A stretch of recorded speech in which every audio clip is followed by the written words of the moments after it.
LoveLine. LoveLine is meant for an adult audience. LoveLine may contain sexually oriented content. Listener discretion is advised. This is LoveLine. LoveLine. With Adam Carolla and Dr. Drew.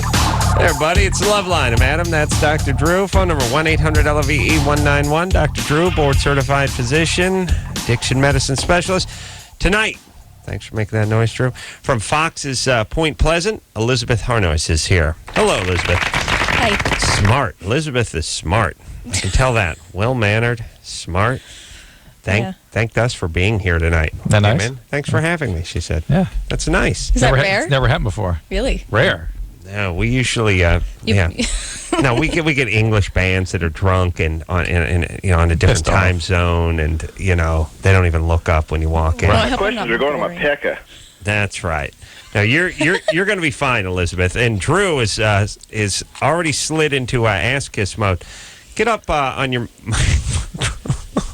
get on your microphone there. I was just. I was having a laugh about really the essence of radio, Drew. Yes. The essence of radio, and we captured it all in the first couple minutes of the show, half off the air, half on the air. One was me complaining about the coffee. The coffee. All we have is coffee here. Right. That's all we have. Yes. That keeps us coming in. Let me explain something, Elizabeth. Then we're getting to Point Pleasant. We're gonna plug the hell out of this show. She needs to plug it. No, we are gonna work it. Right. I'm gonna. Thank you. F that show right out. Believe you me. But here's how radio works. And you're used to television. Yes. Let me explain radio. Radio works this way. You get the Smart and Final jumbo-sized can of generic coffee with the creamer that just says whitener on it, Right. powder form. Powdered whitener. If you say to somebody, listen, can we have some decent coffee? We work a late-night shift here, and Drew and I both enjoy a cup of joe. The answer comes down from the big man, no, there'll be no decent coffee, and you'll get no milk. And if you want it, feel free to buy it on your way in. That's how radio goes. In which case, I then say, well, then I'm going to quit.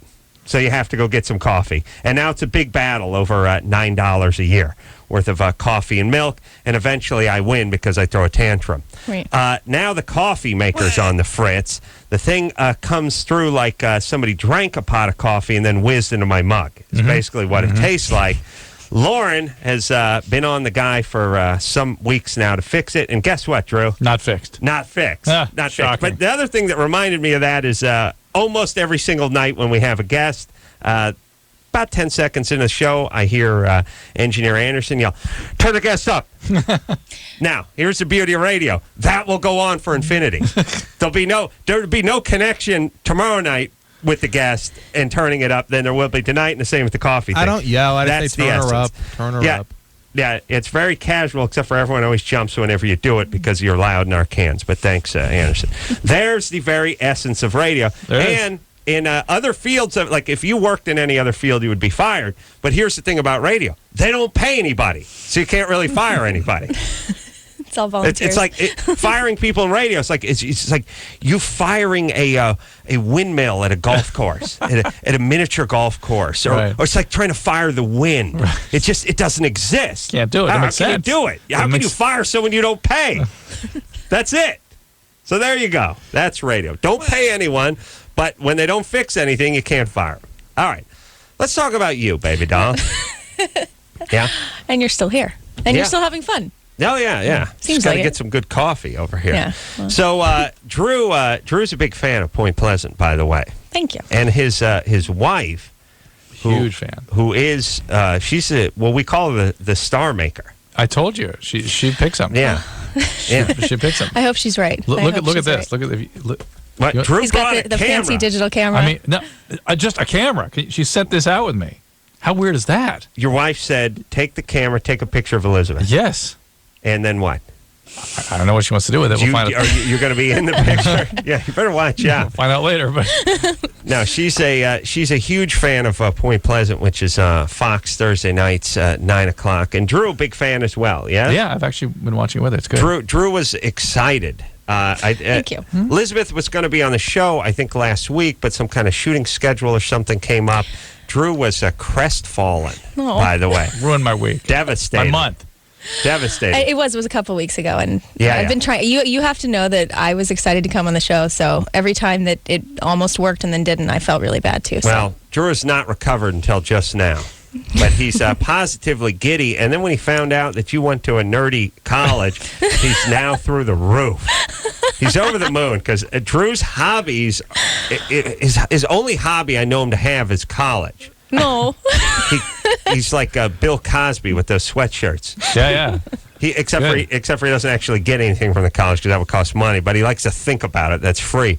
But he loves college. He loves to talk institutions from around the world and around the country. And you went to what college? It kind of happens to you when you go to one of those schools that all of a sudden there's this enormous amount of pride and, you know, you just it's a community, I think, and you kind of foster that community, whether or not you realize it. You're talking about it. Which one did you go to? Wesleyan University. Wesleyan. Oh, yeah. I've heard that one. Drew speaks of that on occasion. Drew's excited too. Maybe a little jealous and turned on. I don't know. I intrigued. think Amherst right now is probably ranked above Wesleyan. Oh, right really? now. It's funny. They're always all those schools are always very neck and neck. But Amherst, Wesleyan, and Williams are the same kind of school. yeah. Well, we'll get to the bottom of it. Chris, off the top of your head, Yeah, what's up? Amherst? Is it Wesleyan? Yeah. Yeah, Wesleyan or Amherst? Which one's ranked higher? I would go with Amherst. Go with 'Cause Amherst? that dude came in, you know. Yeah, I had that dude. Okay. Yeah, it's. I don't know. I don't know. What? So there was that one dude that went to Amherst. Radio.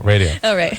Now look it up on some kind of ratings chart. U.S. News and World There's Report. like a school ranking. U.S. U.S. News and World Yeah, Report. that's the one. New. Right. Then look up Conejo Junior College where you go. See what if that made the top 5,000 cut. All right. All right. Is there a ranking for junior colleges? There might be, but I'm not sure Conejo's on there. Okay. Yeah, but Pasadena ranked high. Yeah, that's a good time. That's right. Top five, I No, think. when they say ranked high, it had the highest students per capita. They do a Where did you yearly. grow up? Highest. You grew up out here, though, I grew up, in Riverside. in Riverside. Oh, Yeah. whoa. Wow. How'd that happen? I don't know. I actually was born in Michigan, and my parents moved from Michigan to Riverside. I really I don't know. How do you go from Riverside? We lived in Woodland Hills as well. We lived across Southern I mean, California. how do you go from Riverside to Wesleyan? That's just that's Well, shattering the. it's going from Michigan to Wesleyan. I mean, Okay. and Oh yeah, Detroit to Wesleyan. How's that? We'll skip the middle. We'll how skip long- those how 15 long years. 15 years in Riverside? Well, I went to high school in Riverside. Yeah. Wow. Yeah. Wow, baby. You're so strong. So proud. Hey, don't diss Riverside. Riverside's a good place. Horrible place. No. Bakersfield makes fun of Riverside. Yes, they do. Ouch. Yeah. I'm sorry to Riverside right now. I apologize. That's- Riverside proper, not some Well, I don't. No. Yeah. Cucamonga or something. No. No. Oh, dear God. Wow. No, and I, it was actually nice because I grew up acting. Am I She talking too loud? actually was the son of the daughter of the devil. Yeah. Yeah, I am the spawn of Satan. You grew up acting? I grew up acting, and it was nice. It's actually nice to live in Riverside because I was, it sort of limited the amount of child acting I would do. We would only commute once in a while, and we would only go in for the projects that, I was excited about, You wouldn't go on auditions all day long. It wasn't all the time. Yeah, it wasn't like a career when I was 5. It was a hobby, and that was Right. it was sort of an interesting barrier there. It created an interesting barrier because it wasn't convenient to go into Los Angeles, 3 and 4 times a week. So, Did you train in acting your whole life? I think if you consider being on a set. From the time that you're, I didn't take kid theater camp. And you said college was history. History and film. I majored in. I took some theater. I did take some theater classes, but I didn't. I actually was between NYU, Tisch School of the Arts, and Wesleyan, and I thought I've been acting my entire life, and I want to do something else. What set were you on as a child or as a young person? What set? You said you were on the set. Oh, meaning that when I was working various projects, film, television, whatever. Being around talent helps you just sort of you learn, you absorb. You're a sponge when you're a kid. So I've been telling Drew this all for 9 years now. Yeah, it Well, still listen. hasn't come in. Huh? Yeah. No, but I thought, what was your did you have a regular gig or did you land something? Well, that was, the first, it's one of those stories where, it was hard to say no once it started, because the first thing I auditioned for I got, and my mom was not a stage mother. She hated the whole scene, but I enjoyed it and I was having fun, so she kind of gave in to me. What did you land? What word? It was a cake commercial for Duncan Hines, and I had one line. It was deluxious, and apparently I nailed it, because I got it. I was 3, and I got to eat chocolate cake, and I thought, hell, acting is really fun because I get to eat chocolate cake and not go to You can school. remember that at 3? Oh, I totally remember it. Wow. I totally remember it. It was good cake. But I don't want to, put the screws to your mom, but you're 3 years old. I made all the decisions. No. Yeah, did you try yourself? That's always to the question. The Duncan Hines factory to do the audition? No. I mean, she must have decided It was definitely no. I'm not gonna pretend it's something it was. I mean, my parents definitely were involved. I mean, they made the decisions. There are parents that look at their kids and go, hey, my kid is cute. I bet we get some money out of this for college. Yeah, that's Elizabeth's parents. Well, I paid for college. But I'm saying that they aren't necessarily like, oh, honey, you've got to do this. They just go, I wonder if this might be a and that's we got some what free it was. time. Let's fill our desks. Yeah. My parents saw I had a talent as well, but they just figured it was in carpet cleaning. That's well, they didn't know. And look what happened. I know they got me my start. Yeah, carpet and cleaning it went on for quite some time. Awesome. Oh, I can never stop thanking them. Never stop for getting me into that carpet cleaning. Could never stop. They really had a lot to do with that, huh? I really think they were. I would call them my carpet cleaning muse. The first move was putting you out in the garage. Yeah. And then my dad cowering while my stepmom kicked me out of the house, and they really pushed me toward carpet cleaning. Yeah. I really, I got to give them their props. And if there was some sort of carpet cleaning award when I accepted it, I would definitely thank them. Did they mention Wesleyan or Williams part of the? No. No. They thought those were black names. Okay. They didn't know they're actually colleges. All right, I'm sorry, Elizabeth. Go ahead. No, just my parents, they saw it as a hobby for me. It was a hobby. Acting. Yeah, it wasn't for them. It wasn't about really a financial gain thing. It was more of they knew it would be good for me in terms of being able to pay for school and such. But there's an interesting thing, which is people, the parents that get their kids into almost anything, but especially acting, get sort of a bad rap. On the other hand, if your kid is good at something and has a natural capacity, or at least a love for something, what's so different about acting in the cello? You know what I mean? If the kid's playing the violin or the piano, everyone's like, oh, well, that's wonderful. Or he has a gift for languages. He's taking all these language classes or something. That's great. But acting, you're a pimp all of a sudden. Yeah. But there are people that genuinely have talent and should be led that direction. Let me just say, you've met Corey Feldman. Delight. And you've talent. Yeah. Huge. You met a few other people that have been through that experience of being amazing cello player, actor, and it doesn't always work out to the health and benefit of the child. No, but I am saying that if you have a child, children... in principle, you're right. Here's what I'm saying. There's some kids that have a mechanical aptitude. Yeah. They start tinkering early. Whenever you hear about these, they do these bios on Howard Hughes or any of these sort of industrial guys.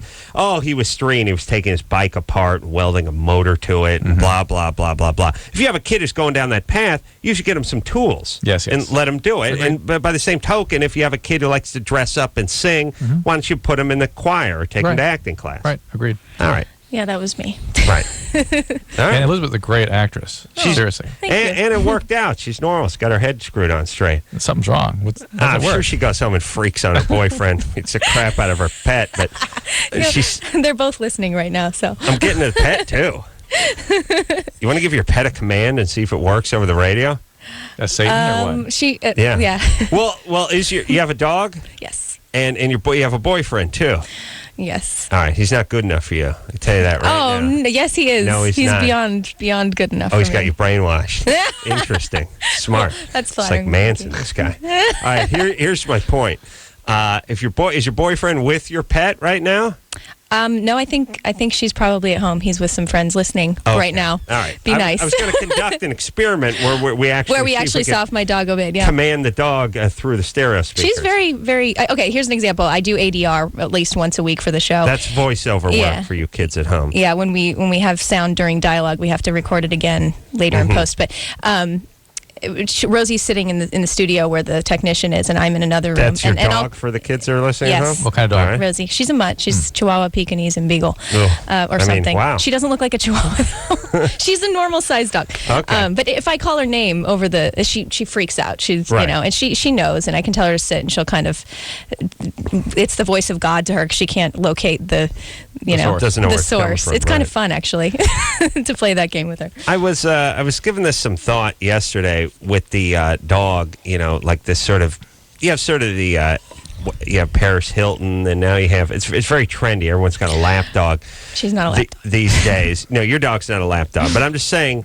More and more, Nicole Richie and Paris Hilton. It seems like almost everyone has their lap dog, and when you have a lap dog, you get to take it wherever you want to take it. You go on an airplane with it. You go into a hospital with it. You go into a store with it. You just walk into restaurants. That's just your dog. It's like it's sewn to your hip.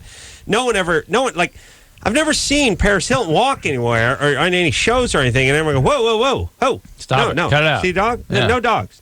Get out with the poodle. But or the Chihuahua or whatever they have.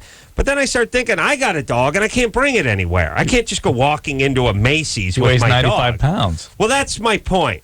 But why should weight make a difference? Like, if I had a really fat cat, I couldn't bring it in. But if I had a smaller That's cat, I could bring it in. And we had a makeup It's artist weight who used to discrimination. hold the dog while she was making us up. We had a that's makeup artist who used to hold. In one hand was the dog, in the other hand was the sponge. kissing potion I demanded because it was the MTV days. Yeah. Had a look going. Yeah. I had a little of that Adamant vibe going. But the point is at a certain point, I had to tell her to put the goddamn dog down. She was bothering people, and she could only work with one hand because she had to hold the Pekingese with the other.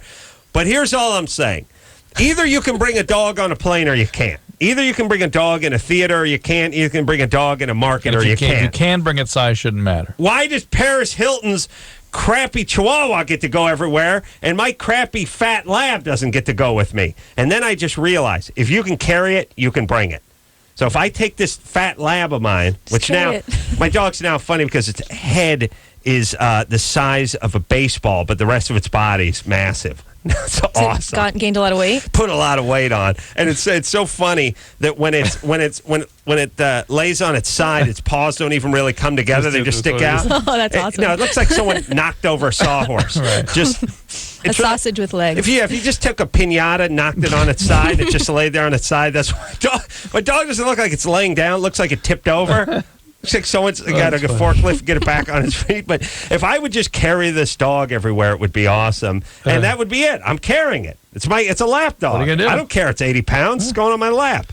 As Stewie says, though, if it bends a biscuit, That's it's right. a little more to contend with. Well, that's true. That's true. Kelly, Yes. you're 24. Yes. What's up? Hi. First, I just want to say that I am a person who fears intimacy, and I sort of hit an emotional wall when it comes to guys, like being close. Well, you know what that means to us. Mm-hmm. No, I don't. Dad left. Dad died. Dad was abusive. What happened? No, Dad died. actually, Dad left. Dad was abusive. No, well, he was pretty hardcore. Yeah, that's called abusive.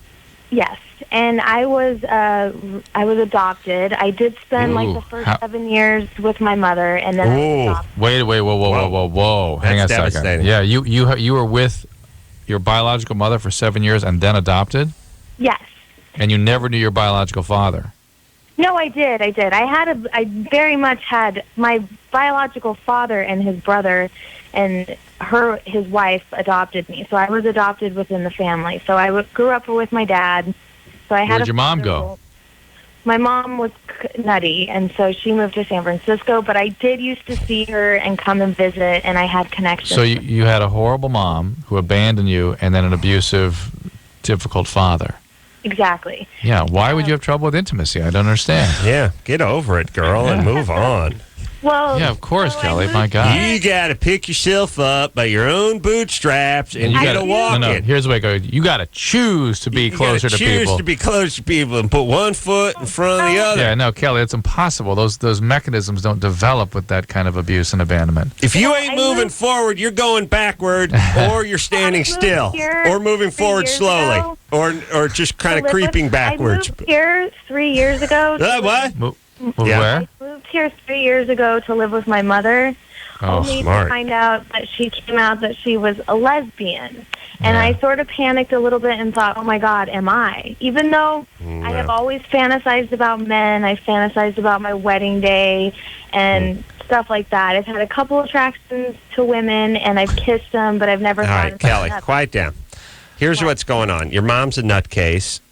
I don't know if she did. It seems like someone who had a problem with substance abuse if they actually leave their 7-year-old and move away. But It maybe sounds she just has mental illness. It sounds like bipolar, addiction, sexual abuse history. Yes. That's that Your- combo. Your mom was definitely sexually abused. Yes, definitely, she was. Right. All And, right. and she's So, got a drug issue. Wait. Kelly. And she's got a drug issue and some bipolar, right? Yeah. Yeah. That's what you're describing is that person. Okay, so, and by the way, it doesn't even say that on the screen, Drew. How would we know? Magical. All people are the same, Adam. How dare you? Everyone's the same. Everyone's the same. Well, Kelly, the point is I don't care about your question. we know what My you're dealing question with. is really important to me, though. I know, but we don't care that much about it. What's your question? Okay. I started going out, like I met this guy when I moved here. He's about 12 years older than me, and I tried dating him. We had a good friendship. He had a lot of money, and he showed me around the city. What's your question? I wasn't into him sexually, and I was intimidated and uncomfortable with him. And after about 2 years, when we would fight, he would start calling me a lesbian. And I kind of feel that I didn't have like a soul mother figure, that I'm a little You're uncertain on my feminine side. No, Kelly, you're uncertain on your identity entirely because you didn't have the kind of support and nurturance you need to figure out what you are, who you are, and particularly who you are in a relationship. And so when some a-hole who you really are not in love with calls you names, you go, oh, maybe that's what I am, because you really don't know You're a what you lesbian. are. You have very poor boundaries and very poor sense of self. Yeah. All So right, look, so- you gotta You need therapy. You got to work on this, Kelly. And your That's- mom's a mess. Don't try to Well, I mean, redeem it's her. None of this has salvation. anything to do with your Just sexual. to be suppressed and for my sexuality this- to change no. so drastically. None of this has anything to do with your sexual orientation. All of this has to do with intergenerational transmission of trauma. Do you And think you've my got- mother is a lesbian? I mean, or do you think that she's just crazy nutty and needs a Hey, best friend? Kelly, Yeah. would you shut up for a second? You got to rap, baby. You got I to do. reel it in a little bit. Well, stop your rap because you're rapping your ass off and you don't listen to anybody.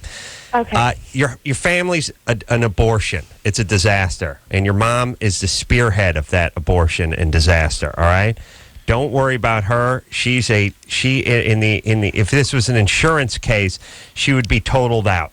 All right? Her sexual orientation has nothing to do with yours. That's Unless she right. suddenly acts out, and she had acted out on you as a kid and sexually abused you, then it would have an impact on you. You get yourself some therapy and do some work on your horrible childhood, and everything else will magically come into focus. Right.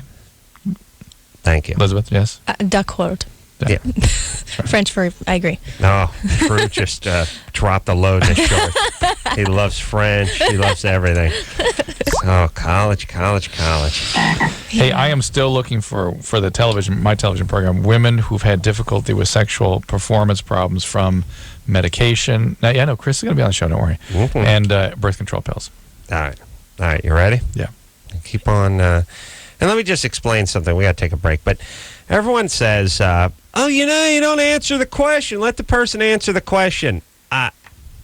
Here's the deal. I've been here for too long to wait through everyone's crap. I know what the problem is. We know what the problem with Kelly was the second she called. Mm-hmm. I don't care what her question. No, she's not a lesbian. And we can't answer that question anyway. Right. She was an abuse victim. She needs to look into that. Right. Here's the thing. Everybody wants to put wallpaper up on rotted walls. is really what it is. And they're saying to me as a contractor, someone who knows about houses, I want to put wallpaper up, and they're explaining, they're describing a house whose walls are crumbling. Let's talk about the wallpaper. And I'm saying, no. You got to take it down to the studs. You got to put a vapor barrier up. You got to hang some more sheetrock. You know, prime it and tape it and mud it, and then you can. And they're like, well, I'm asking a wallpaper question. And everyone's like, well, just answer the wallpaper question. No, I'm not gonna. It's a waste of my time. You're asking so-called experts how to do this. We're going to explain it to you. But it's not wallpaper. It doesn't even make sense to talk about the wallpaper. That's what I'm saying. That's what that is. And we get a lot of wallpaper questions, and we got to get it back to the bear studs. There yes, you go. Drew? Absolutely. Thank you. Bear studs. Bear studs. That'd be a good Vegas review. Yeah. Adam Carolla in bear studs on ice. Ladies, line up. On ice. Yeah. Oh, Bear studs on ice. that's brutal. Yeah. Makes the nipples pointy, but it's tough on the junk. Well, you've got all that extra insulation. On my nipples? No, you got it there too, but the hair and stuff. You know. I don't have that much. I don't have a real hairy chest. I don't have the hairy or my back either. But do get a little around the ass. Just a little. Just a little. All right, Drew. Do you ever? Drew must be in love with Elisabeth, by the way, because he never talks about my hairy ass until a beautiful young lady. Oh, is that right? Is that true? Drew, you got to think. You tell you. Drew likes Elisabeth. I mean, it's look, it's healthy. Hey, it's nothing wrong with that. I appreciate it. You're both, God's creatures. I like Drew. The interesting thing is my wife likes her too, though. How's Let's that keep work? that in the equation there.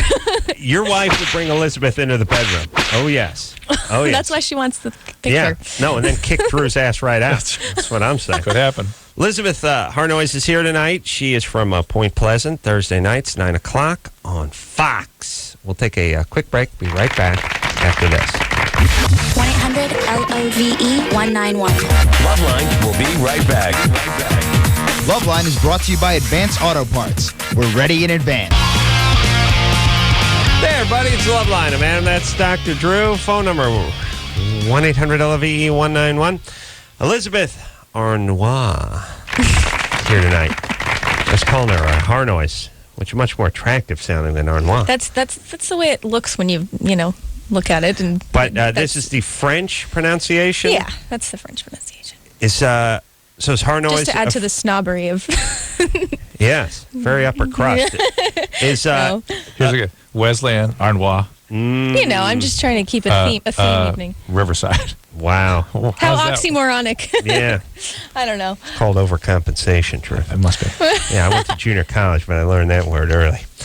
Elisabeth is in a little something called Point Pleasant. Drew and Drew's wife's favorite show. Drew's wife sent Drew armed with a Canon camera. I mean, have you ever seen me in here with a camera? No, I have not. It's never happened. No. We've yet to use it. But. And she, as a devil, as a Satan, kills doctors. Oh, really? Oh, yeah. Wow. Oh, yeah, that's true. Mm-hmm. And priests. Fox, by the way, Thursday nights, 9 o'clock. All right. And let me be honest, I hate devil shows. You know what I mean? We grew up in the 70s when everything was about the devil. Yeah. And I like this show. Cool. Thank you. Yeah. But love those devil songs where they compare the woman to the devil. Witchy, witchy, devilly, rambling woman. I fixed the coffee maker, by the way. It's called Instant now, right? No. I thickened it up. I worked it out. Yeah. Oh. I don't want to know what you did to thicken it up, but It changed the way the water goes into them. I just added a little flour. Right. Yeah, I changed the Added flour. a little flour. It's gravy now. Here's my point. I ain't the janitor, but I knew before I looked at it there had to be a little regulator switch on the back of the thing. Sure enough, there was. And Drew, would it take me 9 seconds? Maybe 12. Maybe 12? To see it all coming out the way you wanted it, yeah. Yeah, there it is. That's what I talk about. Radio. Like, here's the thing. You think TV people are stupid. Wait till you meet radio people. Colossally dumb. Oh. Yeah, mega dumb. Yeah, not Chris. Thanks, buddy. Immediately look at the Yeah. other side of the room. No. No, he's but look, here's the whole thing. Here's my estimation. If you are not, if you're like a 40-watt bulb, come on out to radio. You'll be hailed as a genius. It'll be You'll perfect. be running the place, no? Yeah, doubt. don't go somewhere and don't become a garbage man or something and be called stupid. Come out to the radio, you'll be a genius. Again, present company excluded. Bob? Hello. 25? Yep. Ideally, would it be better to smoke marijuana or ingest it like pop brownies? Ideally, in what sense? You mean in terms of avoiding potential adverse medical consequences? Such as bronchitis, asthma? Yeah. Obviously, if you eat it, you'll avoid the bronchitis. But if you smoke it, you've got something that's more difficult to dose. It's slower onset. You eat it, you mean? What did I say? Smoke it. If you smoke. If you eat it, slower onset, higher levels of intoxication usually. Yeah. And lasts a lot longer, more difficult to control. And you don't get the bronchitis. Elizabeth hates eating the pot brownie. It's just only the bong. Yeah. And and the higher the dose, and to some extent, the more rapidly that dose is achieved. But primarily with pot, the higher the dose, the more the neurological effects. So pot brownie, while you might avoid the bronchitis, you may end up with more of the addiction and more of the neurological problems. Here's the thing about the pot brownie. It's a train that doesn't stop for about 5 hours. Yeah. And sometimes you're really enjoying the view. Other times you'd like to get off after about an hour, and you can't. It's going too fast. You know what I'm saying, brother? Oh, yeah. Is it THC? Is it like a poison to our bodies? Is it like bad for our liver? Like either way, you smoke it or ingest it? Bob, you keep wanting not to address the fact that it's bad for your brain. And that's the one thing you can't avoid. So it is. So not only is it bad for our brain, it's also bad for like our organs, like the liver too. No, not liver. So it's the lung thing, the bronchitis. Bob, nosh away. And all right. See you at the JC. How about the eyes? Why does it get red? Is it because we just stare and don't blink? No. There's vasodilatation. Hold on. Now I'm going. Junior college, Bob? High school. Oh, high school. No junior college. Still in high school? What are you working on? GED. Or that diploma you get for high school. What is it? The GDE.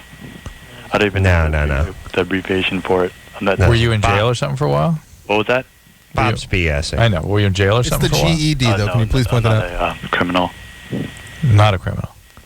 Wait, you're 25. Yeah. What happened? I don't know. Okay. I think the marijuana got to me. All right. Well, keep eating that weed. I think it's bogus. Yeah, it sounds bogus. Yeah. But you don't know about the eyes? Is it just because we don't blink, or is it just... No, it's nothing to not blinking. There's a vasodilatation of the vessels in the eyes. Whoa. Yeah. Bob was uber creepy. Yeah. Like super creep. Yeah. Dude. Yeah. He's one of these guys that freaks chicks out and doesn't know why. He reminds me of the guy that stole a head. Yeah, remember that guy? Yeah. He stole a head from the morgue. Do you think that was authentic? Here's the whole thing about that.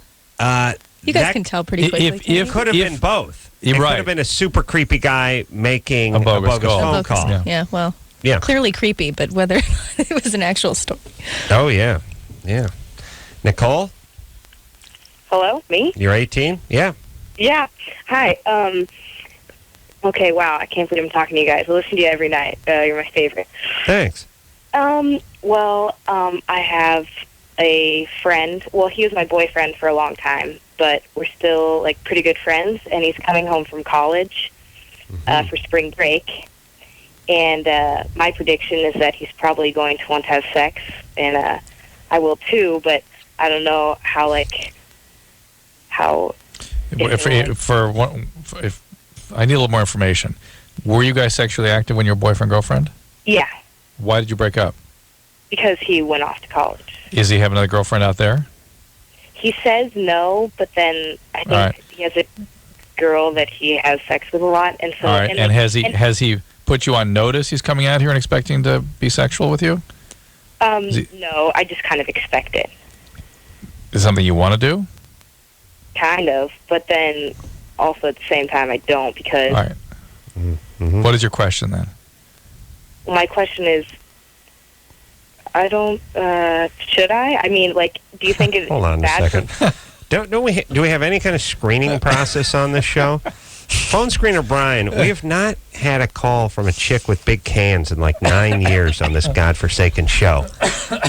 It's like a homework hotline and a Tiger Beat forum here. I got a guy we used to date. He's coming home soon.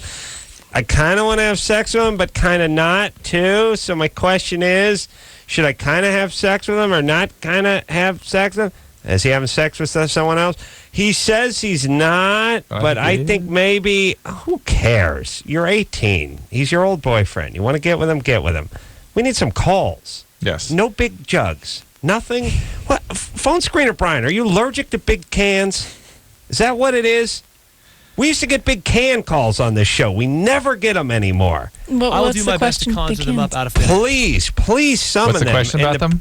What's should the big can should call? they be reduced? Anything. Oh, just about boobs Something. in general? Yes. Something. Yes. All right. Something to entertain Adam. Yes. Oh, my gosh. 18-year-olds who don't know where to hump their boyfriend for the 393rd time or just keep it at 392. I say, Nicole, you keep it at 392 because you're not going to go anywhere with this unless you really just feel you can keep it as an isolated incident and not get attached to the guy. Then go ahead, Nicole. Yeah. Sorry, Drew was so hard on you. You need to find a guy. You're something's going on. You have a big ass. What's going on?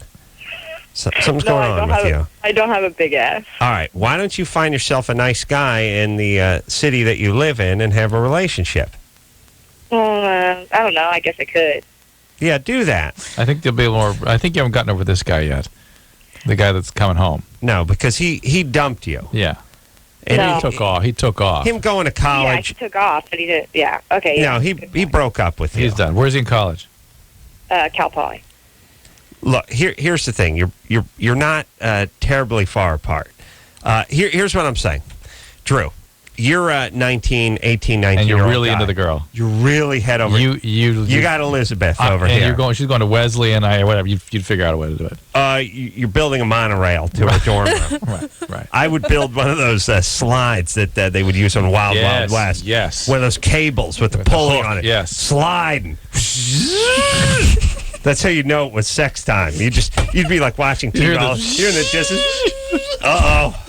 It comes out. Coming in feet first and Open feet the out. window. Feet first. The roommate opens the window, just come flying right through, slide right through the room, right into the dorm. And that's from Wisconsin. That's all the way into Wisconsin. Is that where Wesleyan That's is? in Connecticut. Connecticut. Pow. From Los Angeles. From Los Angeles. I built the cable. Yeah. That's hot. Yeah. Oh, you don't know how attractive that pulley cable thing was. And there used to be a lot of that.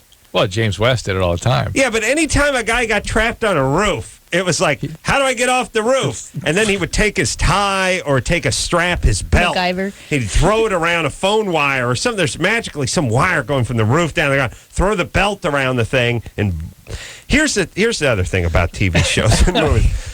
When people install lighting fixtures such as chandeliers, they basically put them up there to hold their own weight. It's not good enough for you to dive off of from the third story, grab, fight it out with another guy, and then swing over to the second story balcony on. Right. Go into your kitchen, try hanging on the light fixture, see how that goes. Wow. Yeah, it's all coming off. I mean, immediately. No, I built houses. I don't even want you opening doors I've hung. You start swinging on stuff and hanging on stuff and jumping on stuff, it's coming right down. Yep. Yeah. But somehow, the chandeliers especially, pow, you do a lot of swing on those until you have to shoot it and have it drop on the guy. Then one shot brings it down. Easy. Yeah, even though there's a chain and a wire theoretically running through it. That's another move. Pow, you fire the thing, chandelier comes down, and it just captures you all like it's the band on a barrel. All locked in, can't get out of the chandelier. Still in the chandelier. Or quicksand. Same all thing. right, let's... Here's a boob call for you. Oh, everyone in her family has giant boobs. Why doesn't she? How dare you, Brian? Yeah, let's see. Meg? Yeah. Oh, my God. Meg, you tried to bail Adam out, right? That's why you're calling? Yeah? Yeah. Just to make him happy. Everybody in your family has big boobs. Yeah, like all my aunts and stuff, and my mom, my sister, everyone. Oh, hold on. Her big boobs are causing her low back pain. Now the mind... The mind reels at how many big boobs phone screener Brian sent packing over the last 5 years. Oh, that in 3 seconds we get three calls? I make the decree we need more big boob calls and hence big boob calls. Now you're angry. You're driving down the street to talk Now about I'm angry. Yeah. Before I was PO'd. Now I'm livid. All right. So Jessica, we gotta have a serious talk, Brian. Jessica. Yes. 23. Yes. Big boobs are causing lower back pain? Well, I don't know. I've just been having lower back pain lately, and I do have big boobs. What are you coming in at? Depends on the bra brand, but it's a D or a double D. Mm-hmm. Yeah. What number? Bouncy. Ooh. Elizabeth, very casual number? about that. Yeah. 36. Mm-hmm. All right. How's the rest of you doing? Pretty good. Mm-mm. Little beat there. I'll tell you, she's calling from good. Boise. Oh, really? Because I tacked on 10 pounds for the beat. I tacked on a 12 for the Boise. Yeah, and I work at Gold's Gym. Oh, you do? Mm-hmm. Yeah, but a lot of people a high percentage of gym owners smoke, for instance. Right. So this could just be one of those things. What do you do over there? Refill the vending machines? No, I work in the kids club. Okay. I babysit the kids. How tall are you? I am 5'9". How much you weigh? 150. 150. Hold on, I got to do the radio math. 5'9", 150. That's good. Scared the fine. That's good. Yeah. True. Yep. What's 1 times 3? 3. 3, and then 1 times 9? 9. So 1 times anything is what that number is. Okay. Remember Tim, Tom Burbain had that great mathematical formula he used? Yeah. Using partial differentials for you. There's a guy who spent $15,000 to come over here and sit in on the show. But ironically, now he's back in... He's in Pioneer Valley. He's in Massachusetts. All right, here's my point. We got to take a break. Yeah. But then we're going to get back with Jessica. You'll calculate her actual... I will do the radio math on her 5'9", 150. I think that's pretty good. Elizabeth Harnois. That's what she admits on the radio, though. The actual Hey, calculation. does it matter really though? It's just for you, right? It's for good point. Good point. It's just the mental image that you're creating. Well, how dare you? And let me say this: I am an artist, and the radio is my canvas, and our listeners are the viewers at my art exhibition. Yeah, right. You got to get them to see your vision. Truth. That's right. Yes, that's right. All right. All right. We'll take a quick break. We'll be right back after this. Hello, this is your radio. LoveLine will be right back. Yeah. Ready? Yeah. Ready?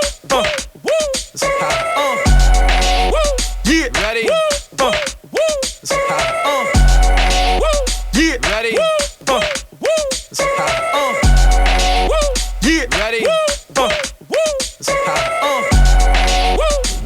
Hey everybody, it's LoveLine. I'm Adam. That's Dr. Drew. Phone number 1-800-LOVE-191er. Tonight we're sitting here with Elisabeth Harnois. Hello. Who you knew as Elisabeth Harnois at for the first half of the show. But I've learned, I've changed, I've moved on.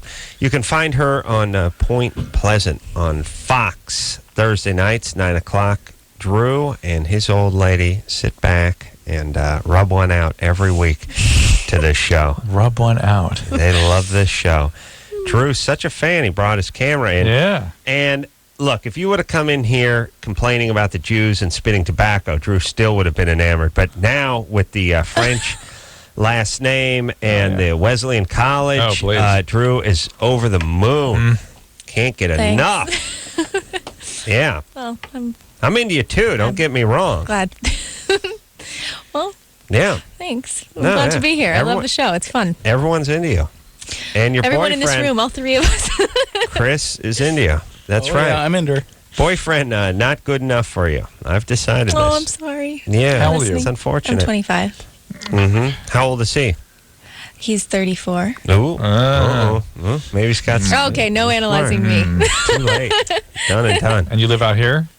Yeah. Well, we both moved from New York. You guys met in New York. Producer or struggling something? I allow him to have his privacy about who he is and what he does. We must know his name then. No, you don't actually. No, then who cares? No, he's just a shire one. Musician? That's how he wants it. Artist. Who cares? Artist of some type? Musician? Somewhat. No. No? No. Creative? in the shower, maybe. But not in the business, huh? In the industry? Somewhat. Producer. Yeah, Producer. Who's driving that Jag out there in the parking lot, by That's the way? what I was wondering. I saw that, too. It's not mine. No. Not yet. All right. Because that would be maybe it for someday. Drew. He would plots. One more. Is that what that's called? Drew would officially plots if that was your Jag in that parking lot. Yeah. I'd do like a little Pika plots, but I wouldn't fully plots.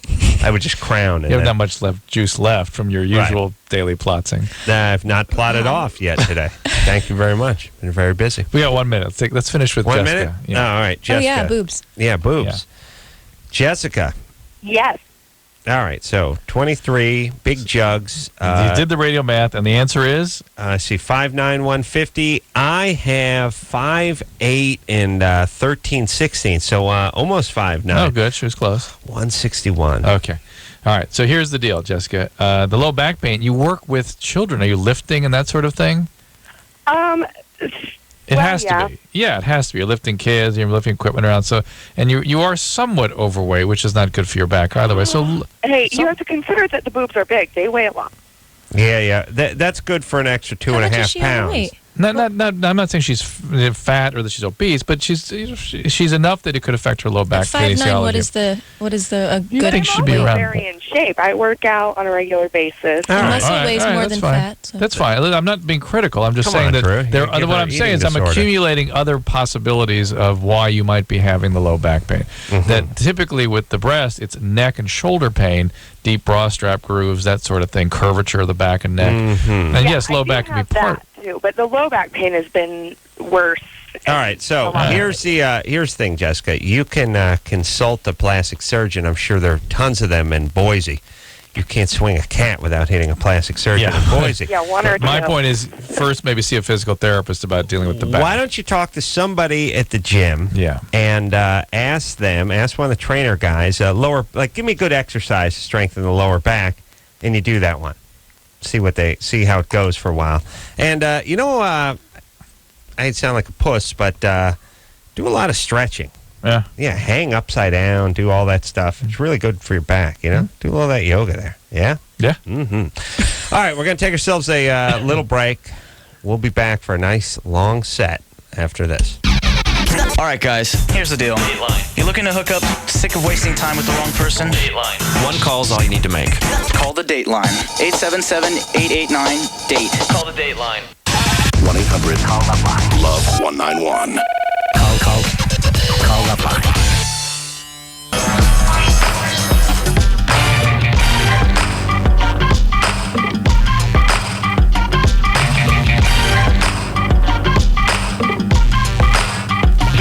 Hey, everybody. LoveLine. I'm Adam. That's Dr. Drew. Phone number 1-800-LOVE. 191. We're giving Adam some education about education tonight. Mm-hmm. We've double teamed him. Yeah. Yes, awesome. we did. Elizabeth Harnois is here. She is from Point Pleasant. Thursday nights, 9 o'clock on Fox. Drew's wife has her picked as one of the breakout stars of the millennium. Of the millennium, yeah. Who else did she call just so I can... Jim Carrey. Cool. We used to watch Living Color, and she'd go, that white guy. I'm telling you, that guy's going to be a huge star. I'm like, that goofy white guy? What are you talking about? She picked him 9 months ago. No. It's got to know she picked him early in the Living Color run. Mm. Yeah. Mm-hmm. Cool. Hey. Yeah. One out of... Yeah. Think she'd use she picks him. She picks him. All right, cool. Well, I appreciate it. You'd think she'd use a little of that radar before she got married, you know what I mean? Well, she had to hone it. Right. Took a little while. All right. Tim? Yeah. You're 14? Yeah. Tim. Boy, we got vivacious callers tonight, Adam. I'll tell you, reel it in, would you? It's late. A 600-pound woman who was 40 years old. Oh, hold on a second. We're doing a little, you know what it is? We're doing a little something called Germany or Florida. You guys tell us the bizarre story, and we guess. Is it Germany or is it Florida? Where the story comes from. That's where all the weird stuff comes from. I think our screeners tell them, and when I say screeners, I mean screener, who's allergic to big cans, evidently, just tells them, get to the story. Yeah. Which sometimes they do a little too good a job of, but they don't even say hi. There's like, a 56-year-old man Okay. Tim? A 600-pound. Hang on, Tim. Hang on a second. 1 second. Wow. 1 second. I want to hear the Germany or Florida theme song. I haven't heard it in weeks. I do miss the Germany or Florida theme song. Anderson, are you poised? Are you ready? All right. He's drunk tonight, I think. Drunk? No, He's I at least drunk. got a pen in my mouth. Oh, okay. Yeah. Things are sick and twisted from Yeah. too much sun and Nazis. Sex, meth, and death fetishes. Both of them have got these. Guaranteed not to bore ya. Germany or Florida. There we go. Tim? Okay, go. Go.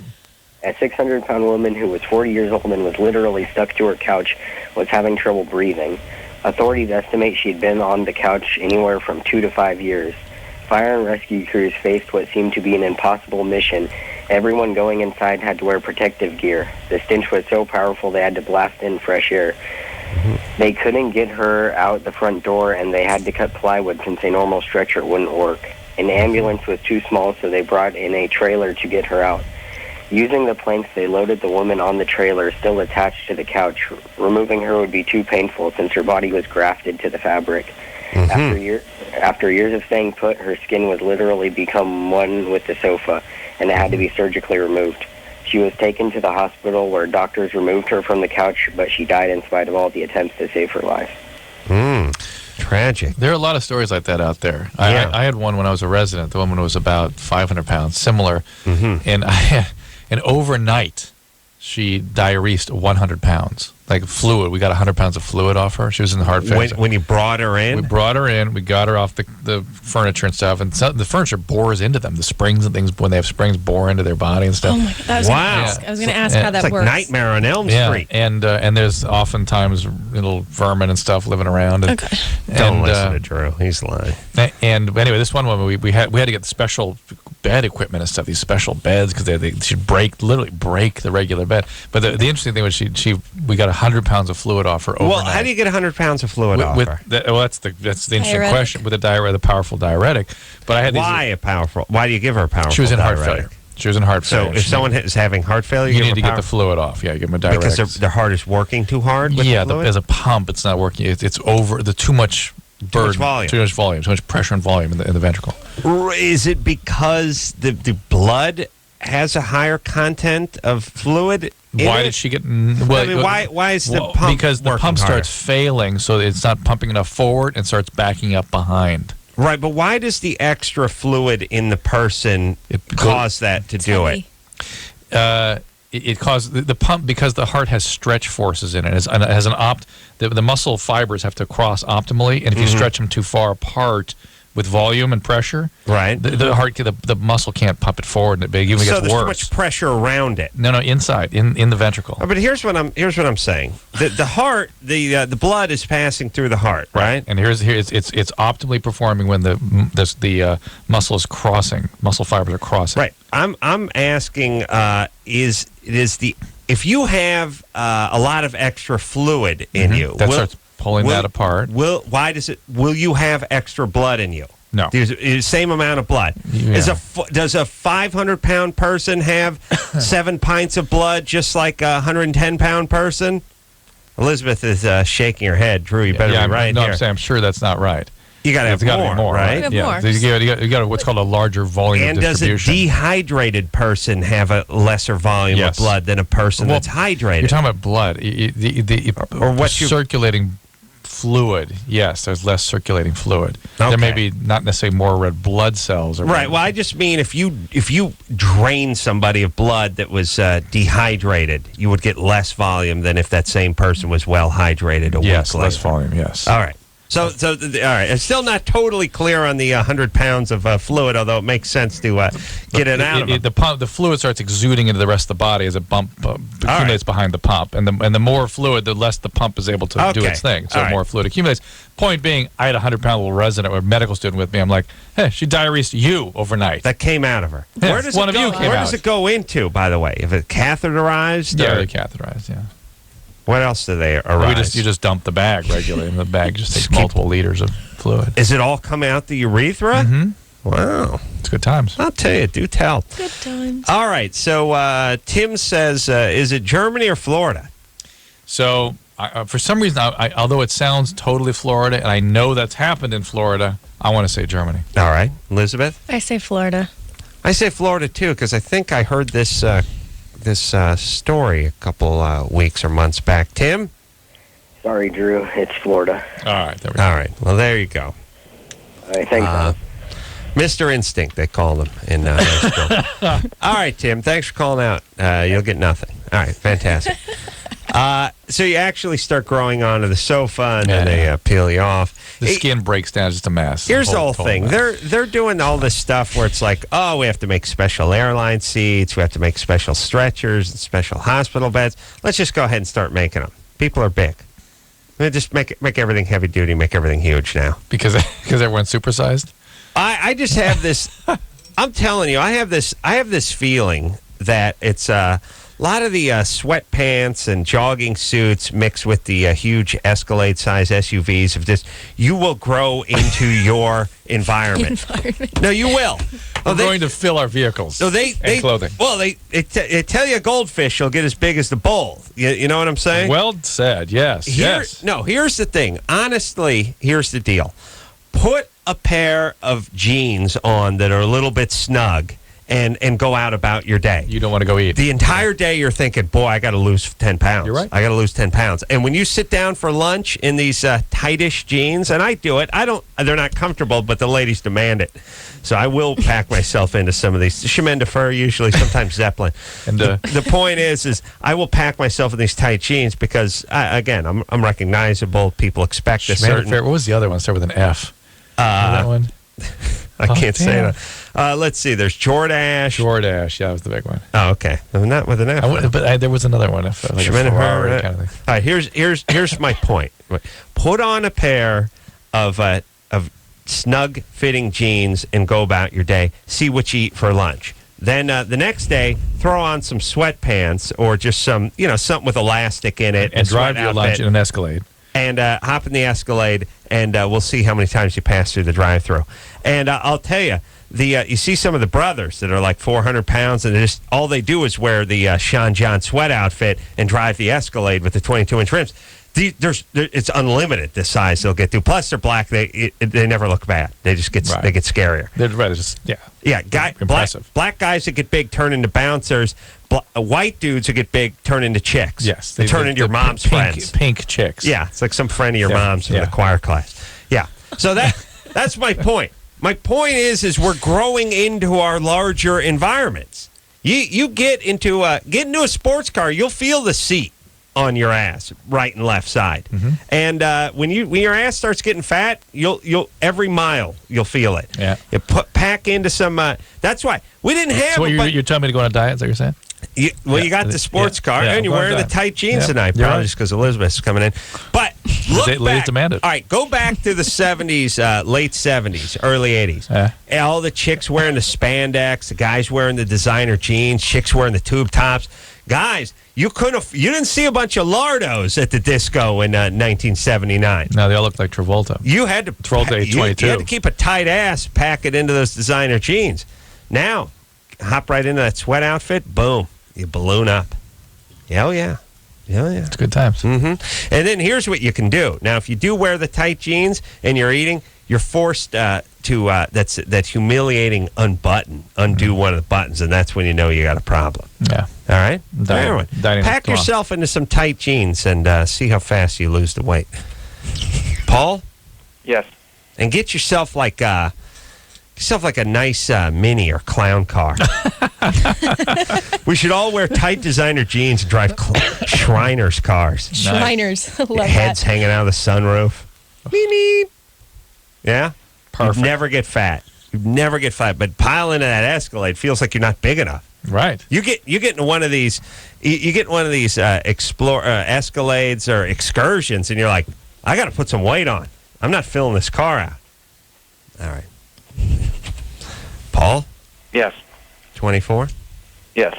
What's up? Okay, my question is, how is it that I can lower my sex drive to accommodate my girlfriends? Girlfriends? Mine's generally higher, and hers is generally lower. What are you guys actually doing? Oh, girlfriends. Excuse me? How often are you having sex with her? Well, At first it was like every other day, and then just like for the past couple months, she's been having maybe once a week or not even that. How long have you been dating? About 6 months. Yeah, yeah. Is she on birth control pills? Yes. Is she maybe having a sex drive problem from that? I guess it's a possibility. I mean, that's I've been calling for that all night as women that have that, because it's a common thing. Depo-Provera shot does that all the time. People get vaginal dryness, no sex drive. Some other birth control pills you take by mouth can do the same thing, and certainly antidepressant medicines can do it. Is she on any medication? For obsessive compulsive disorder, I believe. All right. And what's the medication she's on? Prozac is one of the leading medications for OCD. And other serotonin drugs like Luvox. What's she on? I'm not even sure. All right. Well, that's where her sex drive is going, is down with that. So you might want to talk to her doctor about changing medication, something that doesn't affect her sexuality so much. And or once, twice a week is about normal. Maybe you ought to just kind of take care of yourself the rest of the week if you really care about your girlfriend. Okay, but is it possible to lower a sex drive? That's my question. Yeah, you can get on Prozac too. Yeah. Yes, it's possible, but it's not something you'd want to mess with. Well, wait, do you think there's some sprinkler key in the small of your back that you can just turn counterclockwise? We can reel your spring in a little bit? What do you want to do? What's your plan? You can take up yoga or become a ninja. Yeah, well, you lower your sex drive by beating off more often. All right, or maybe not lower your sex drive, but at least focus it elsewhere. Well, I don't even, focus it toward the sink. I think it is important, though, that people that have psychiatric problems and they're on psychiatric meds, that relationships are a key part of happiness in life, getting over psychiatric conditions, and you should discuss that with your prescribing doctor, that it is affecting it, and, Shouldn't your doctor give you an earful of that before he puts you on those kinds of meds? You would think it depends how serious the psychiatric problems are. If it's of a life-saving nature or keeps you functioning sort of thing. But either way, if he's going to prescribe those meds, shouldn't they come with this warning? You would think. Do people not listen, or people just don't have time? I think the people prescribing are so interested in trying to help them with the problem, because it's serious enough you're seeing a psychiatrist, that later is when they begin to discuss the nuances, the side effects. First, they got to get the syndrome under control. It's just like blood pressure medicine, too. I mean, we're like, hey, we got to get this pressure under control, and then people come back a month later and say, I feel like hell. I'll tell you, I was looking through the USA Today because... you were looking at college rankings? I was looking at pictures. They have color pictures in there. A lot of shiny NASCARs and things like that. So that you like that? Yeah. And pie diagrams? Well, they got that pie diagram. Let me tell you the pie diagram I saw.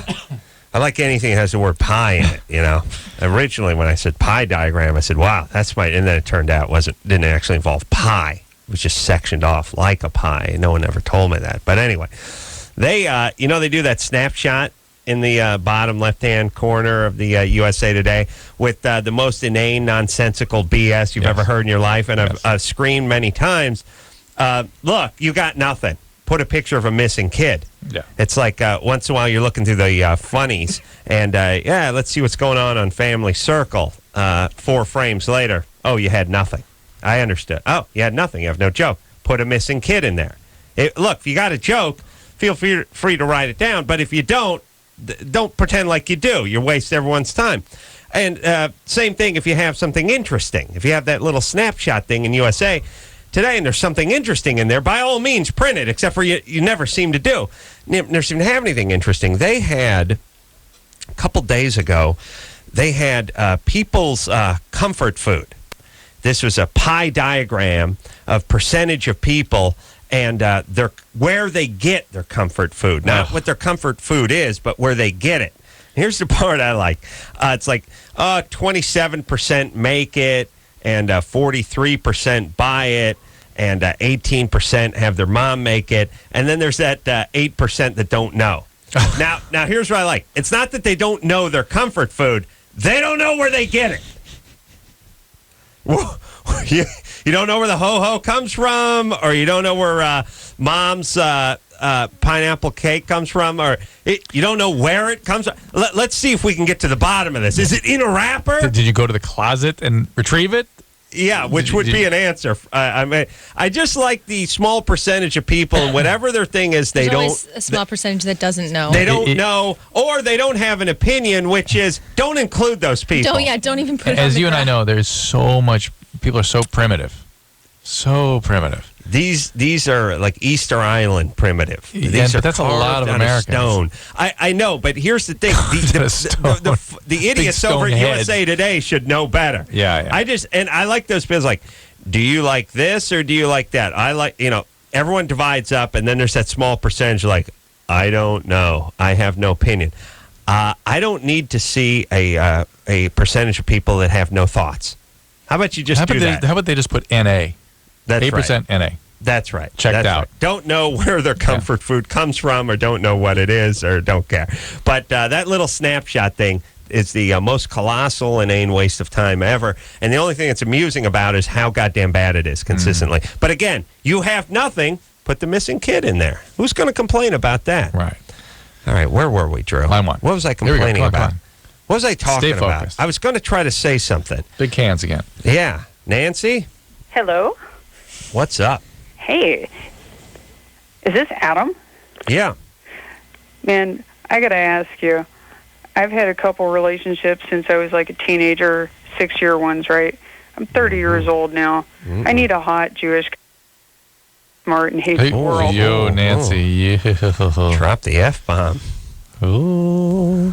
She needs a hot Jew. That's what she said. Yeah. Effing smart, she said. But now she's not Jewish. Didn't sound it. Jewish chick wouldn't drop the F-bomb that quickly. Why does she want somebody Jewish? I think she's done with the biker, rebel, cowboy phase of her life. Okay. And just wants someone with nappy hair who's going to provide. She figures very few Jewish meth addicts. Ooh, interesting. She may think I'm a Jew, too. Yeah. Nancy? Yes. Do you think I'm Jewish? I've gathered as much. When you guys are hot, you're hot. All right. You and your people, Adam. When you and your people are hot, you're hot. All right. Hey, Nancy? Yeah. Be careful now, sweetie. I don't want you to use the F word again on the air. Oh, sorry about that. All right. Now, you're not Jewish yourself? No, I'm not. I'm German and Irish. The Irish is coming through. Yeah, I can hear the slur. You have a kid in the background? Oh, no, that's a screaming-ass cat. Oh, really?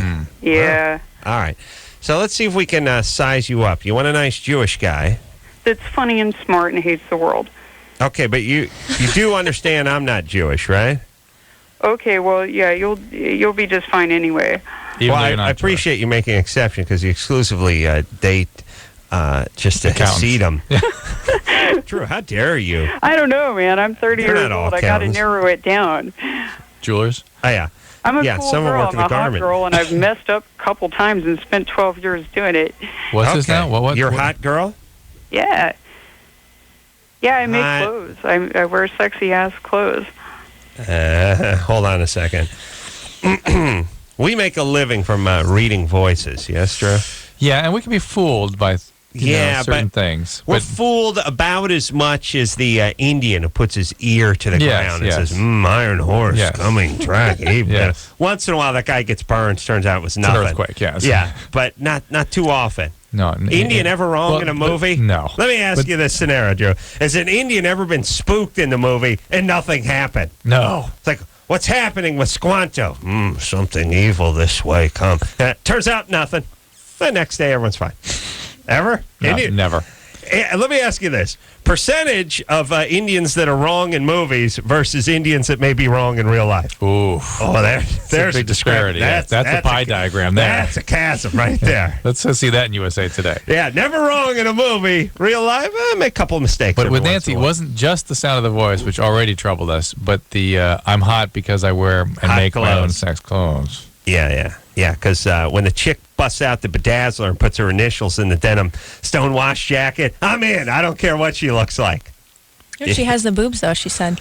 Oh, really? Yeah. Oh, well. I bet she's wearing part of the sofa, though. Am I wearing part of the sofa? Nancy? Yes. There may be a thing where you sound so unhot, you have to be hot. Like Dude, do I sound unhot? Yeah, a little bit. Oh, that's lame. Okay, how much you weigh? I weigh 120 pounds. Mm-hmm. All I'm right. 5'9". 5'9". Ooh. What bra size? Oh, what the hell is it? It's like a 34B. B. All right. There's the cat again. What do you do? Do you smoke or you dip or what goes on? I smoke, yes. Okay. I am drinking and smoking as we speak. We get that. We got that. We heard the Irish. For that. And what do you tipsy. What do you do for a living? Well, I make clothes. Mm-hmm. Where do you sell them? I fit the ladies. I make custom lingerie, as a matter of fact. Sweet. All right. That's good. I like the ladies looking like hoes. I'll pimp them out. That's nice. That's nice. All right. How about the hose? You can, you know where you can find yourself a nice Jewish guy? Right there in the garment area. I want someone who can talk to me about physics or something. Or sorry. God. Oh, my God, Nancy. I think we're done with her. All right, but let me just, she dropped the F-bomb again, but let me just, how much stimulating conversation does Nancy, you can't even refrain from saying for a living and drop the F-bomb twice on the radio. She needs to talk about plasma physics. That's where she needs to go. Yeah. That's it. So she's putting down her ninth Mickey's big mouth and lighting one butt, one more off the next butt, and the guy's like, the sun's mainly just, it's all gases. It's burning gas. And she's like, no effing way! You tell me that star we're looking at died millions of years ago and we're just seeing the light that came from a different time? You are assing me. Come here, Moisha. Go down on me. Let me pop my next Mickey's on your payos there. Thank you, champ. Get down here. Pull the beard. Just pick a side with the beard. That's all I'm saying. Getting irritated down below. She sounds like a delight. Yeah. All right, I can't help it. No. You'll kill yourself. No. Nancy. Yeah? Shut up. You can no longer speak on this program because you used the F word twice. Shut up. I repent for my Only listen. Just listen to me. I'm a bad girl. Listen, you crazy goyim. Shut up! Here's your chance. Go on J-Date. They got lots of... J-Date? J-Date. Yeah. What's that? I know what about is that? Just quiet. Don't talk, Nancy. Just listen. Go on J-Date. Find yourself J-Date. Is it jdate.com or do you look it up on Google? I don't know what it is. Just go find J-Date. They got a lot of Jews on there. And dye your hair blonde. I'm a Jew. I ain't doing it, baby. Go dye your hair blonde and go on J-Date. I've had dyed red hair for 15 years. You're more of a boy. She's talking. My God, what a train wreck. She needs stimulating? Jeez, talk about physics. How about you start with a guy who doesn't make on the coffee table when he gets drunk? And then we'll work our way up to Ben Stein. Yeah. Okay? We'll get there. We'll eventually get to Ben Stein. Start with the guy who doesn't beat the crap out of you and refer to you as his old lady when he's in front of his friends. Yeah. And then we'll work our way up to that. Yeah? Yeah. Oh, train wreck. Look, J-Date. Lots of Jewish guys. I'm telling you, go blonde with the hair. Jewish guys love blonde hair. It's like a trout seeing something shiny. Oh, really? It's like a tractor beam. They can't not bite. They can't not strike on that. They love blonde hair. Oh, look at poor Elisabeth. Oh, yeah. Oh, is your man Jewish? No. Oh. He'd be over the moon if he was. As it is, he's happy, but he'd be... He's doing all right. Yeah, he's doing... No, he's doing fine, but he'd be... Whew. Yeah. Get yourself a Jew. You really want to be appreciated. Good Jewish guy. Take a quick break. Be right back after this. Hello. This is your radio. LoveLine will be right back.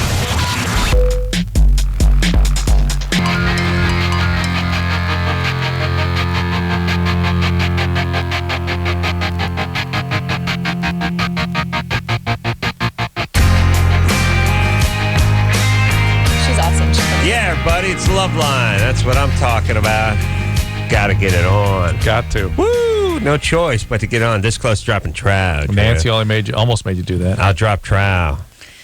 I will drop trout. You will. I'll drop trout. He will, Elizabeth. He will. I don't have the energy for that, Adam. I'll drop trout. I'll drop trout. He will. I swear to God. Watch out. He'll do it. He'll do it. He's wild. Tell Elizabeth I'm wild. Elizabeth, he will drop trout. I swear to God. Where won't I drop trout? No. Answer nowhere. Anywhere. Everywhere. There's nowhere you won't. I will drop everywhere. trout. Right here in the studio. He's wild. He's a radio guy. If I was riding, I'll drop trout. If I was riding, hold on a second. If I was riding shotgun in the Pope Mobile, I would be dropping trout. In the Pope He is Mobile. wild. In the Pope Mobile. Yep, and you'd moon the whole... Press my ass up against that sneeze guard he travels in. Whatever the hell Bulletproof sneeze guard? Yes. I was just thinking, what a lovely... to me, the Pope and then traveling in the 3-inch Lexan bulletproof Pope Mobile really says everything you need to know about the time we're living in, religion, and everything else. Here's the Pope, everybody. Now it'll stop anything. 38 caliber and above. Missile below, it'll launchers, stop. Yeah, it's not gonna stop a Sidewinder missile, but small arms fire and sniper fire, it'll stop. Just does anyone else? Here's why you can't take mushrooms, Drew. Yeah. You take mushrooms. You see the 90-year-old guy bent over with the beanie being dragged around in the bulletproof Mercedes with the bubble top on it, and you just start freaking. Yeah. What is going on? Yes. What's going on? Because you think about it objectively. You think from a distance. You're from a different planet. Yeah. You're like an anthropologist from Mars. Yeah.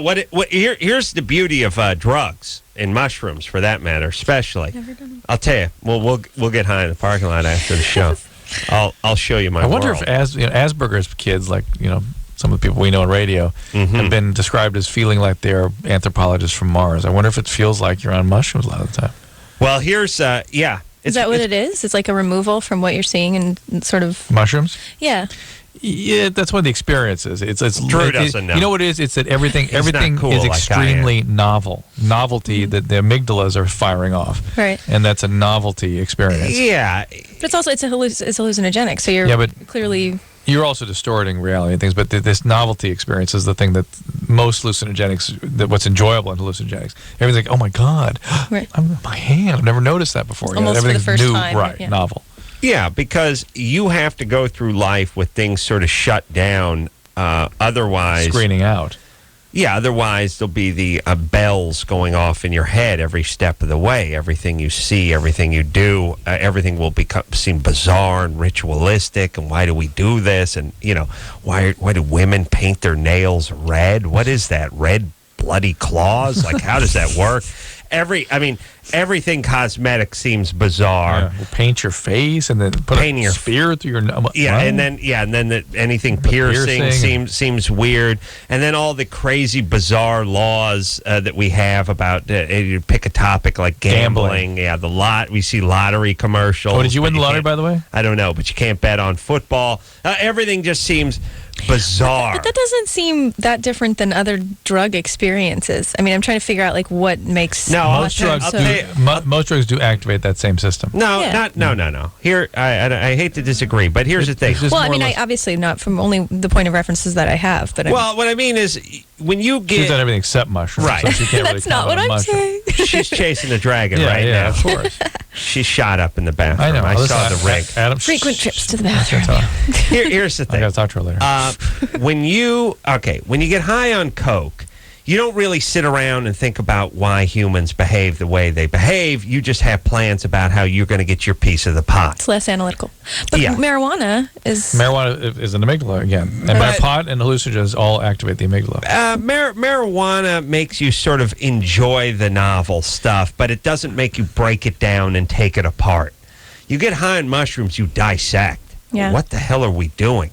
How does this work this way? LSD sounds the same and then thing. It sounds exhausting. It is because what happens is it's like you start thinking about burial rituals. So we take the guy and we put him in his suit, and we put makeup on him, and we drain the fluids out of him and pump formaldehyde into him, and then we all get a good look at him while he's propped up in the casket, and then we just bury him. I think I would panic. You do. There's a lot of panic. I would panic. People do get panic a lot of the time. You do have to do some thinking. Yeah. No, yeah. Not because of the thinking part of it, like just it becomes overwhelming. Yeah. And then all the suicide bombers. It's in one ear and out the other. A guy strapped a bunch of C4 explosive to his vest and he walked into a crowded marketplace in Tel Aviv. It's like, you just hear it every day. You're high on mushrooms. It's like, wow, the guy made himself into a bomb. You guys should do the show on mushrooms one. I'm high now.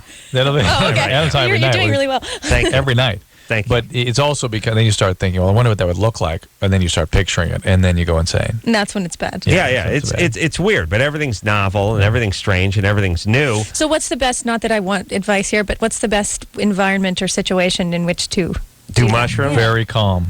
Just like in a personal space, I'm assuming not a new safe, space. Calm, quiet environment. Yeah, you come by, I'll draw the curtains and put the doors. I got a little doors. This is the. I wonder if sex would be weird. Think about sex would be like. You'd be like, well, we're gonna find out. But I mean, think about now. What is this? Yeah. Oh my God! Don't kill me. It's true. It's too groovy. You just want to hug. You don't really. You don't. Does it ruin sex drive? It doesn't. I didn't have anyone to hump the last time I was high on mushrooms. It makes you want to sort of. It makes you groovy, horny, and a sort of flower power. Let's all get naked and roll around, but not an actual. I'm going to slap some ass cheek. Not a deal closing way. No, not in a. You get coked up. You got a little momentum. You get. Here's the whole thing. You get high on coke, you have all the momentum in the world, but the junk doesn't really work that well. That's right. You get high on mushrooms, the junk will work fine, but you don't really need it. Okay. You want to hug. Right. It's like softcore porn. Yeah? Aww. I don't see you in that way, but yeah. Girly porn. Girly porn. Yeah, it's like girly. It's like those Emmanuel movies from the 70s. That's what it's Elizabeth likes the regular porn, though. Oh, you do? Oh, fantastic. You guys share that. Adam has a bunker of porn.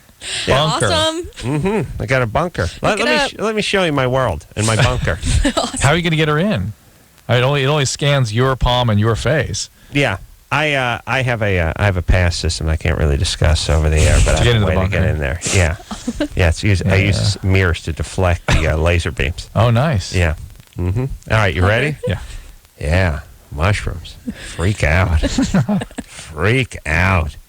Jonathan? Yeah. 17? Yeah. What's up? Yeah. What are you talking about before mushrooms? I have no idea. Freak out. I blame Elizabeth. She keeps sending us off the track. I was really curious. Out. I'm sorry. Go ahead, Jonathan. You're 17. Yeah. I've been getting blue balls lately, and I was wondering if there's any cure. In what context does this happen, and what are you describing? Like my girlfriend, we've been together for like a week or so, and we're not like together like too far, so I keep doing stuff to her, but she's not doing anything to me, so I get really turned on, but I never get off, so I come home after, and I get blue balls really bad. What do you experience?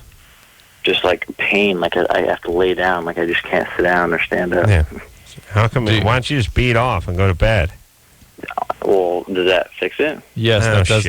Yeah, this is bogus. Shut up. This is bogus. What are you, an idiot? Yeah. You dry hump your girlfriend for 3 hours and go down on her. You just go home. I have this erect penis and my balls are aching. I better go to bed. You're 17. I thought that was sort of an instinctual thing. You knew to just do that. Yes, they do. Of course. I was 5. You beat off in the car on the way home. Listen, save your bogus questions for the next idiot who comes along. All right. Keep moving. That's a bogus question. Bogus. Here's the thing. Whenever there's a I have no question, it's bogus. All right. What do I do? You stare at your erection for 9 hours, you idiot. But what if someone really is just really clueless? We can tell. And by the way, he answered it in his you did, but derision of the call. Yes, he hung up. Yes, and guys that are that stupid don't get girlfriends. True. Or they get girlfriends like Nancy. That's right. In which case they're having sex. That's right. Jenna? Yeah. That's true. Super stupid guys either get no girlfriends or get ones they get to bang the bejesus out of. True. Jenna? Yeah. Well, thanks for confirming that, Jenna. Yeah, thank you. What's up? Well, I am 16, and I am attracted to men who are 19 to 21, and they drink. Like Dad? Yeah. I lost my dad when I was 9. To alcoholism? Yeah, he was drunk. He was driving drunk. Beautiful. And got in a car accident. Fantastic. So you got to now reach back and get that dad back and make it right. Yeah, so my question... Except it doesn't work like that. You end up with the same abandoning, intoxicated, so seriously ill with alcoholism. How was Dad before that? Just was he drunken dad or? I didn't really get to see him a lot because my parents divorced, and so I would go up and I'd see him every weekend. How old were you when they divorced? 1. So I pretty much grew up with my mom. Okay. All right. So if you want to stop this pattern? Yeah, I do. There's a free way of doing it, and that's you go to an Al-Anon meeting or an ACA meeting, and you get a sponsor, and you work 12 steps. How about that? Will change how you relate to people with alcoholism. And you won't be so attracted to it anymore. You'll be attracted to a broader range of people and not just trying to fix what happened with Dad. Okay. All right. You also get therapy. Go do that. All right. Hey, speaking of drugs and booze, Kelly Hu was in here last night from X-Men and all that. Nice sprinkling of nerds outside waiting to get her John Hancock on her way out. Remember she gave me something from her drugstore she keeps in her purse? Yes, the Klonopin. Oh, was that Klonopin? Yeah. Nothing? I was angry at her last night about 12:45. I took it. I was like, Did you mix it? It's a benzodiazepine. It's Valium-like drug, long-acting. Chicken ass, I call it. Low dose. You mix it with your medicine, that worked. I gave it a little shot of booze. Like, there's nothing going on here. I think it was like a Pez you took from her purse. I was angry at you, Drew. You're like, angry at me? Yeah, it's a very wasn't my purse. Very angry message on your phone machine. Another one? Surprised you haven't checked it. Yeah. I was like, come on, let's go with these drugs. Kick them up. You know what I'm saying? Make them work or not. What's the low dose stuff, Drew? What's that good for? For an anxiety disorder. All right, but shouldn't there just be a pink one for the ladies and a blue one for the dudes? And what about for the heavyweights? Black? That's the black one. Yeah. That's you. No, that's what I'm saying. I mean, why am I taking the same drugs a 109-pound Asian broad is taking? You stole them out of her pills. Oh, yeah. Okay. Yeah. All right. Nobody prescribed them to you. You stole them from her. Okay. All right. I would not have prescribed that to you. No, don't worry about it. I would have done it. That's a fair answer. Yeah. Okay. I took it from her. Yeah, but still. That's why I'm taking her medicine. Okay. I know. I'm saying I would never have let you down by prescribing such a weak-ass medicine. Thank you. See? Thank you. All right, we're here with Elisabeth Harnois. She is from a little something called Point Pleasant. Tuesday nights, I should say Thursday nights, everybody. Everybody got to watch this week. We need to keep this show going. This Thursday, it's after the OC, right? It's on after the OC. Yeah, watch the OC and don't change really it. Good. And not just because it's got great actors and actresses in it, which is one thing that jumps out about that show. And well cast, yeah. Drew hates everything. Yes. And everything. Drew I'm loves honored. this show. Cool. Absolutely. All right, we'll take a quick break. Be right back after this. Call LoveLine 1-800-LOVE-191. Can I get pregnant if I do it? You get addicted to aspirin? When I pee. That's pretty accurate. LoveLine. Be right back.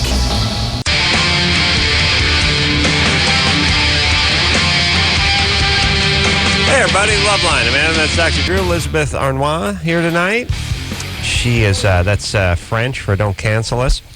That's right. Thursday nights, 9 o'clock, Fox, Point Pleasant. Drew has deemed the show the breakout smash of the year. Genius performances. Genius, I tell you. And is on Elisabeth on Drew's top 10 up-and-comers list. Yeah. Thanks. Speaking of genius, I'm going to put out another plea for my own program. I need women who've had babies and have, as a result of having had babies, have problems with their sex life, and or couples who are afraid of having sex during pregnancy. They freak out about that and worried, have all kinds of weird preoccupations about it. Andrew? Andrew? Yeah. There he is. 21? That I am. You want laser? Oh, no. I know, but he sounded funny. All right. Wants laser hair removal on his nutsack? Yes. I was curious. My girlfriend was talking with me last night, and she mentioned, they can get a bikini wax or whatever, and they can get the laser hair removal. I was curious whether guys can do that, on their... that was featured in a Bond movie from the late 60s. Oh, yeah. No, I don't think that they would probably do that on the testicles. I don't think... That would hurt. Yeah, the women, if you wanted it on your pubic area, they might do it. I don't know what the heck would make you do that, but whatever. Scrotum is sacred ground. And the idea of getting a tattoo on it or taking a laser to it or doing any kind of piercings. Doesn't seem like a good idea. No, now it seems like it's just made to do something with, because it's sort of seems like something extra your body's presented, like a scratch pad or something hanging off you. Yeah, something you could whittle on a little bit. Sure, but I wouldn't go down that route. No, focus on the earlobes. Extra porous, testicle. Yeah, here's the thing too. Look, you work, get a little gasoline on your hands, and then itch your junk. You'll know it. It goes through. It's a sieve. You can taste it. It's like a spaghetti colander. My nutsack. Yeah, I'll drain pasta right through it. Water passed right through it like a sieve, but the pasta stays behind. Why did we use your nuts as the coffee filter? We had all that coffee problem. I did. I put my nuts in there. That was what you... okay. Thanks. Thank you. Yeah, I just had a cup. Yeah. No, it's chock full of nuts. Adam Carolla, Mr. Elastic Scrotum. It's my favorite kind. No, when I said chock full of nuts, I did not mean the brand. I meant it was Hills Brothers. It was chock full of the Ace Man's nutsack. Yeah. I assume that's what the brand means. All right, Drew. Who's been on hold the longest? Let's talk to Diego. All right. Susan's been on hold the longest. Tough beans. Diego? Yeah, how you doing, guys? 26. Your wife did meth for the first 4 months of her pregnancy. Oh, my God. That's correct. Well, basically, my wife and I have been together for 10 years, but we've only been married since August of last year, so we've been... It took us a long time, but we wanted her to finish school and everything. All right, who cares? How much meth did she do? Was it a daily thing? It was a daily thing. She was, at one point she said she was doing it twice a day. At then at a certain point she started trying to cut back, and she was doing it 3 times a week. All right, so she's an amphetamine addict. We got that problem. What's it do to the kid? It may be nothing, but it can certainly, it may be. Is a kid been born? No. No, the expected due date is the 31st of this month. So it's coming up really soon. You need to talk to the obstetrician and whoever pediatrician she sees, though. This is important stuff. And there can be neurological problems and cognitive deficits in these kids. This is the drug actually we worry about during pregnancy. Oh, it is? Yeah. More than booze? Yeah. All right, see? Yeah. Here's my More point. than opiates. What's chemically going on when... We don't know. Well, we don't know. He wasn't going to be president anyway with a meth head for a mom. Yeah, there's something called... It's presumably the same mechanism as with people that are walking around on the earth, which is something called excitotoxicity, where the vesicles that are releasing chemicals between neurons, the function of that gets disrupted and the neurochemicals get loose inside the cell, turn into free radicals and destroy the cells. See, can't get high on mushrooms and listen to feasibly this. Do that to the fetus. It could destroy brain tissue, yeah. All right, here's the thing. Kids, first off, what percentage of people that come out actually do anything anyway? You got to look at it that way. We need bus drivers. We need garbage. And we need more LoveLine callers. We need more callers. That's number one. Number two, mom's a meth head. Dad's a guy who thought it was a good idea to marry her. Right. Where's the kid going? Yeah, that's a problem. Not going to Wesleyan. No. I'll tell you that right now, or Amherst. So here's the thing. Take care of the kid. Do what you can. And look into her. Because anyone who's doing a ton of speed when they're pregnant and knows they're pregnant has a serious problem. Yes, and just because she was able to control it during the pregnancy, do not think that she is over her addiction. And congratulations on the coming of a new Oh, no, baby. mazel tov. Mazel tov. Susan? Yeah. You're 18. You've been on hold for 100 years. We're going to put you on hold, and we'll take you first up tomorrow night, all right? Oh. Do not hang up. I'm sorry. I blame Drew. All right. If I call, will I be able to get through? We'll call you. We're going to call you, but just don't hang up. All right. Brian, make sure. Brian, get Susan first on deck for tomorrow night. So we'll take ourselves a quick break. Be right back after this. All right, guys, here's the deal. Dateline. You're looking to hook up, sick of wasting time with the wrong person? Dateline. One call's all you need to make. Call the Dateline. 877-889-DATE. Call the Dateline. 1-800-LOVE-191. Call LoveLine. The one and only Live 105.